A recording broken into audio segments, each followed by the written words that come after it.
So ngayon naman ang alamin natin kung bakit nga ba umuusok ang motorsiklo natin, no? Ang motorsiklo natin kaya umuusok yan kapag yung langis nakakarating na dito sa ibabaw ng piston. Yan, pag nakarating dito umuusok yan yung ating motorsiklo kasi umakit taas baba yan.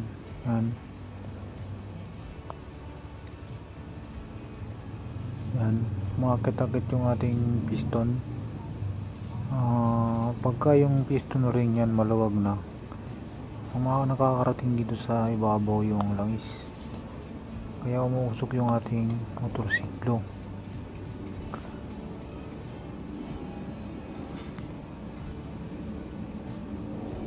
Tanggalin lang natin tong block para makita natin yung piston ring.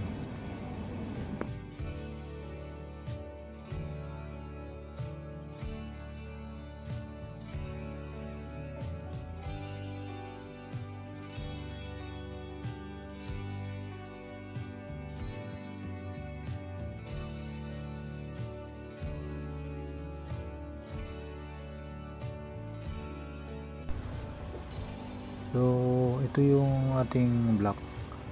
Pagka yan may mga gasgas na yan, mga gaspang na yung gilid yan, may mga guhit-guhit na malalalim, dyan dumadaan yung ating langis kasi di na siya napipigilan ng piston ring. Yung langis hindi na mapigilan, nakakakit siya dahil puro gasgas na itong ating block. Yan po yung mga pinaparebor na yan pagka ganyan marami ng gasgas.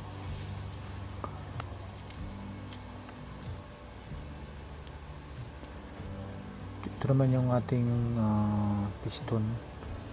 Yan, yung ring na yan, pagka yan maluwag na, tanggalin lang natin para sukatin natin sa block kung gaano na siya kaluwag.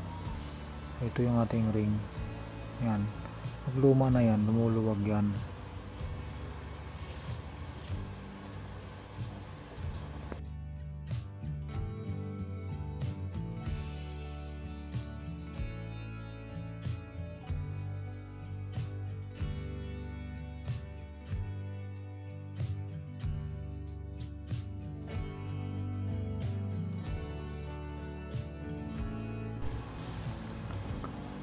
Ito na yung ating block.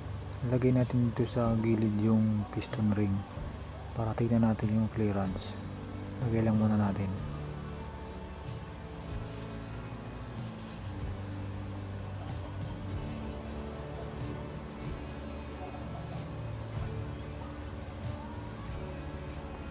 So yan, nakita nyo, yung ring natin is napaka laki na ng gap nya. Yan, pagka ganyan malaki na yung gap, dyan na nagsisimulang umusok yung ating motorsiklo. Isa yan sa dahilan kung bakit umusok ang ating motorsiklo.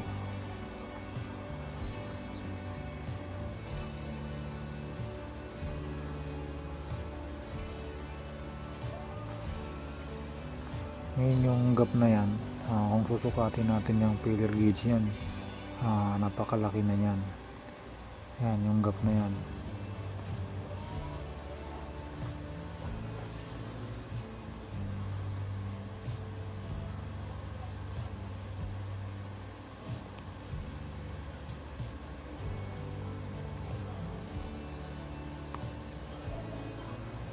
So sukatin lang natin ng kung tingnan natin kung gaano kalaki. Yan, sukatin lang ng ganyan. So yan, 1 mm yung nilagay kong filler gauge, pero maluwag pa siya, kaya talagang uusok na itong ganitong klaseng clearance.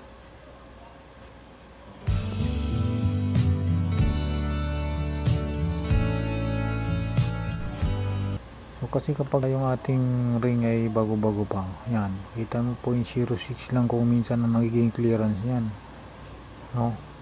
0.06 o minsan 0.08. So yung kanina is napakalaki na masyado ng clearance niya, halos lagpas na siya ng 1 mm yung laki ng gap.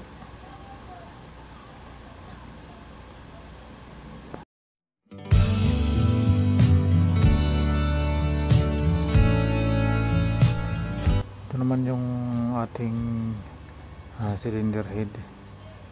Tanggalin natin itong cover, yung tappet cover. Yan.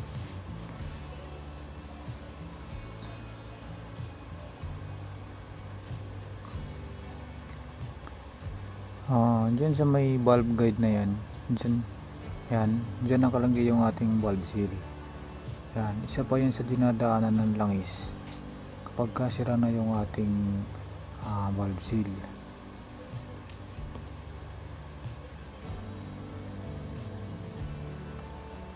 Ito yung ating valve seal, doon yan nakalagay sa may valve guide, yung pinakita ko kanina. Yan, dyan yan nakalagay. Yan, ito yung pumipigil ng langis naman na nanggagaling sa ibabaw. Yan, ito namang valve seal na to, yan yung pumipigil ng langis para wag siyang makarating dun sa may bandang piston. Yan, dito to nakalagay. Yan, sumisiksik yung langis dito kapag yung ating valve seal ay sira na. Kaya umusog yung ating motorsiklo. Yan, kasi dito nakalagay yan. Yan. Tapos yung valve seal, doon naman nakalagay. Yan, doon yung nakalagay sa yun yung valve guide, no? Pag sira na to, dyan sumisiksik yung langis, nakakarating sa baba yung hanggang dito sa may dito sa may yan yung gilid na yan po, sumisiksik yung langis dyan. Kaya yung ating motorsiklo umusok. Dapat kasi walang langis na makarating dyan.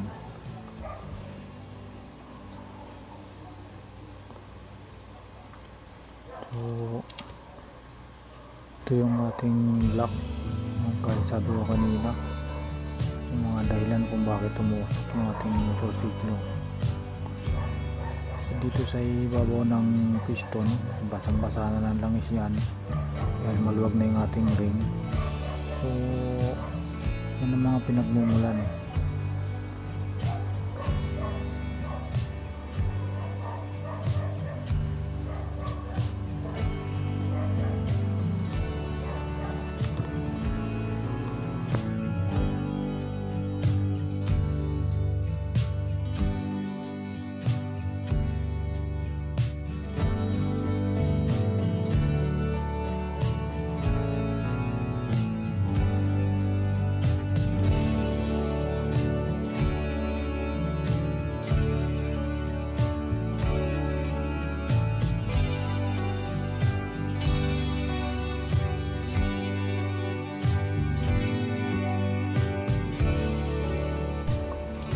Ito yung ating cylinder head at saka yung ating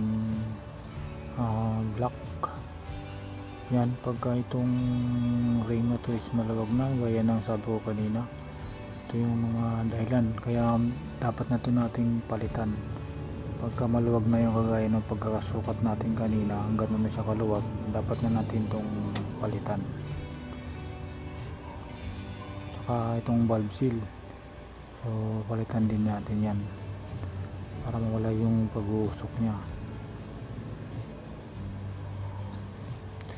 So ito namang valvula, yung gilid na yan, minsan malalim na yung hukay niya yan, ano, tapos nahasa din to, napaikot-ikot to.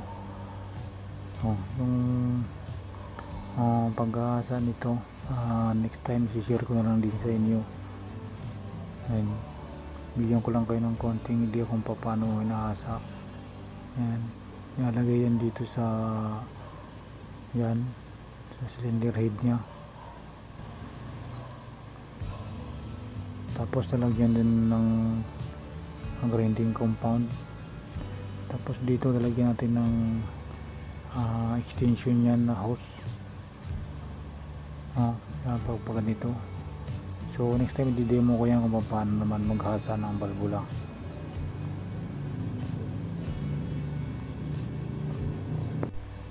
So yun lang muna guys ang aking masishare sa ngayon. Abang na lang kayo sa mga next video. Like and share na lang uli kayo. Thank you, maraming salamat po.